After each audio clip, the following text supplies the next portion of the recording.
dari Prodi Perbankan Syariah Fakultas Ekonomi dan Bisnis Islam UIN Sunan Kalijaga. Saya Humaira Sofia Faiza, Prodi Perbankan Syariah Fakultas Ekonomi dan Bisnis Islam. Perkenalkan, nama saya Endri Sabrudin dari Prodi Perbankan Syariah Fakultas Ekonomi dan Bisnis Islam UIN Sunan Kalijaga, Yogyakarta. Assalamualaikum warahmatullahi wabarakatuh. Perkenalkan, nama saya Miftah Nubita Nurul dari Prodi Perbankan Syariah Fakultas Ekonomi dan Bisnis Islam. Oke, Assalamualaikum warahmatullahi wabarakatuh. Nama saya Kanang Ria Ardiansyah, mahasiswa UIN Sunan Kalijaga, Fakultas Ekonomi dan Bisnis Islam, Prodi Perbankan Syariah. Oke Lur, kita langsung saja cus ke sambal cobek yang bertepatan di Catur Tunggal, Depok, Kabupaten Sleman, Daerah Istimewa Yogyakarta.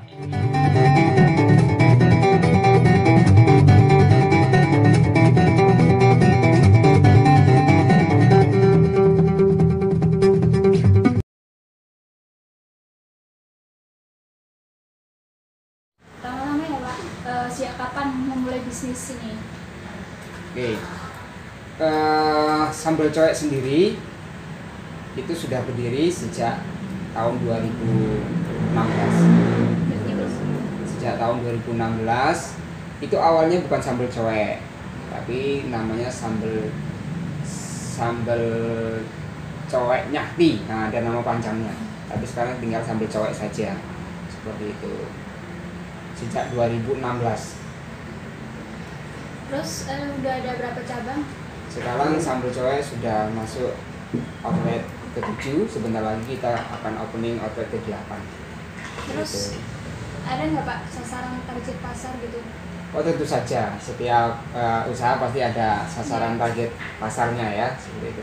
Untuk sambal cowek sendiri kita sebetulnya lebih fokus ke mahasiswa ya. Nah, mahasiswa, dan pada umumnya kita untuk semua kalangan seperti itu tanpa terkecuali, tapi fokusnya ada di mahasiswa. Makanya rata-rata sambal cowek itu berdekatan dengan kampus seperti itu untuk sambal cowek. Terus apakah bisnis ini sudah terjamin kehalalannya untuk produknya? Untuk kehalalan kami sedang dalam proses ya, tentu saja kami untuk pemilihan supplier dan bahan baku tidak sembarangan seperti itu. Untuk proses pembukuannya atau dari sistem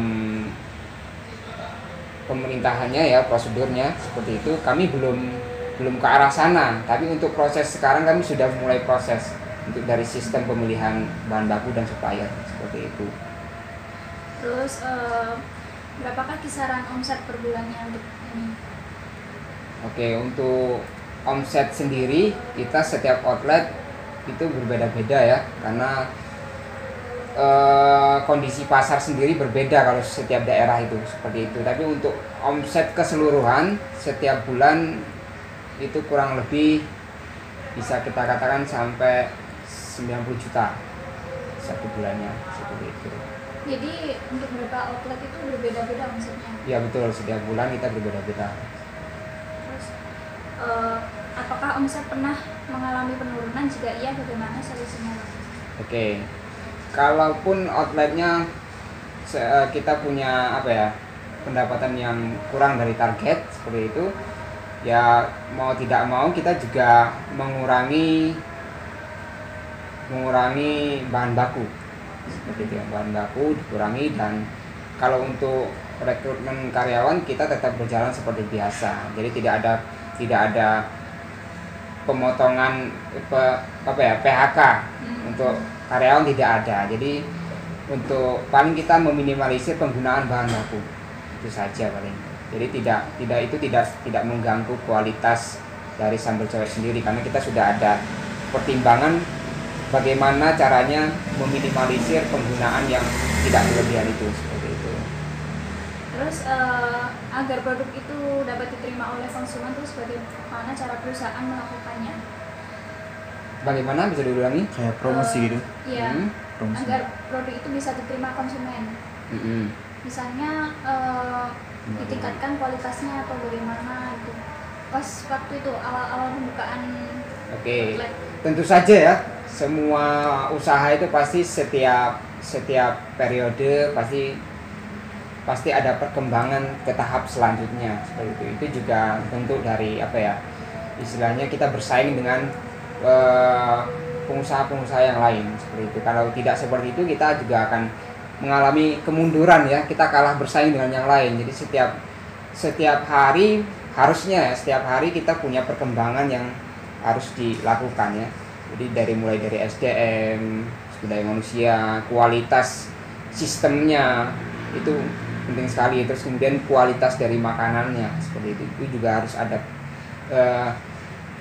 perkembangan yang harus selalu kontinu ke depannya seperti itu. Jadi ini salah satu bentuk dari persaingan yang sehat, supaya kalau tidak seperti itu, ini kan sambal cowek khususnya ada di pasar sambal ya, makanan sambal. Jadi kalau kita tidak berkembang, itu nanti kalah dengan yang lain. Karena untuk Jogja sendiri kuliner itu pesat sekali. Untuk Jogja kuliner pesat sekali. Jadi kita harus pintar-pintar secara SDM, kita harus mengelola bagaimana caranya punya manusia-manusia yang bisa kreatif nih. Nah tentu saja sambal cowek itu rekrutmennya ke arah teman-teman yang usianya muda.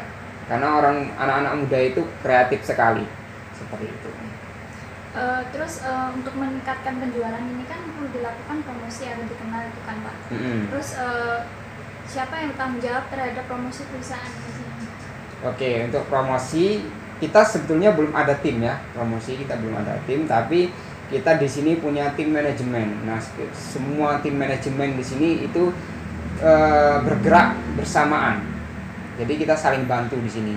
Jadi tidak ada tim khusus, jadi saling bantu. Tim umpama tim operasional, tim purchasing, tim SDM, tim operasional yang lainnya seperti itu sama-sama saling bantu bagaimana sambal cowek itu ke depan lebih dikenal halayak ramai seperti itu, terkait dari sistem pemasarannya dan lain sebagainya. Gitu. Terus ada media promosinya nggak yang digunakan, misalnya lewat sosial media atau gimana? Tentu saja, untuk sambal cowek sementara kita sudah punya akun ya, akun dari media sosial, dari Facebook, dari Instagram seperti itu. Sementara ada di 2 akun media sosial tersebut. Namanya apa Pak? Sambal cowek gitu? Sambal cowek, yes, kalau Instagram. Kalau di Facebook itu ya sambal cowek. Sambal cowek aja. Terus berapa besar alokasi dana yang digunakan untuk melakukan promosi? Apakah menggunakan dana?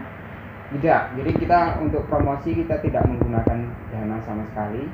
Ya paling kita cuman promosi itu bukan dalam bentuk dalam bentuk diskon dan lain sebagainya, cuman kita sebarkan ke luar, ke media sosial dan sebagainya, bahwa ini loh sambal cowek, ini loh sambal cowek. Itu saja. Itu promosi dari sambal cowek. Udah Pak.